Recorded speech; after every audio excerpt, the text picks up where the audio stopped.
នៅក្នុងក្រសែភ្នែករបស់ជនជាតិសៀមមួយចំនួនគឺទុកខ្មែរយើងអត់ដល់វាទេជាក់ស្ដែងមកយើងមើលតាម Facebook ក៏យើងដឹងហើយប្រជាជនសៀមមួយចំនួនគឺវាតែងតែសើចចំអកយើងឡក់លើយើងថាយើងនឹងមិនដល់វាថាប្រទេសយើងនឹងក្រជាងវាអានឹងគឺជាចរិតរបស់ជនជាតិសៀមមួយចំនួន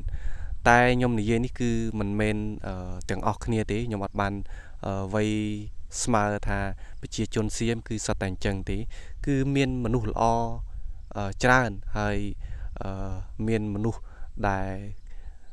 ដូចខ្ញុំនិយាយហ្នឹងគឺក៏មានច្រើនដែរគឺពួកវាតែងតែគិតថាយើងមិនដល់វាហើយវាតែងតែមើងងាយឬក៏សើចចំអកយើងថាយើងនឹងអត់ដល់វានេះជាចរិតរបស់សៀមមួយចំនួនដែលយើងឃើញហើយឃើញនៅតាម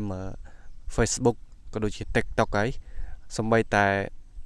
កាសែតរបស់សៀមមួយចំនួនធំក៏សរសេរឬក៏ចុះព័ត៌មានមករបៀបចំអកឡក់លើយដល់ប្រទេសយើងដែរអញ្ចឹងពួកសៀមគឺមួយចំនួនគឺខូចមែនទែនហើយខ្ញុំក៏សូមសំណូមពរដែរដល់បងប្អូនយើងទាំងអស់គ្នាគឺយើងកុំធ្វើដូចប្រជាជនសៀមយើងរស់នៅធម្មតាទៅកុំមានការទើសសម្ដីឬក៏ឌឺដងគ្នានៅតាមប្រព័ន្ធ Facebook អីវាអត់ល្អទេវាធ្វើឲ្យសភាពការនឹងវាកាន់តែក្តៅអញ្ចឹងហើយ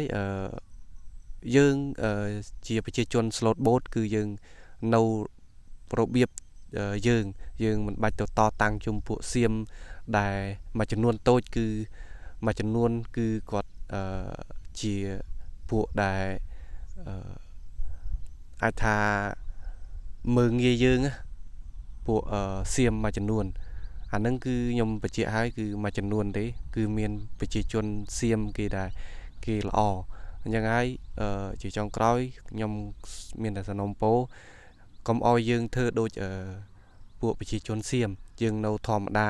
ហើយយើងអត់មានស្អប់ខ្ពើមពួកគាត់ទេអញ្ចឹងវីដេអូថ្ងៃនេះគឺខ្ញុំមានតែប៉ុណ្្នឹងទេអរគុណបងប្អូនទាំងអស់គ្នា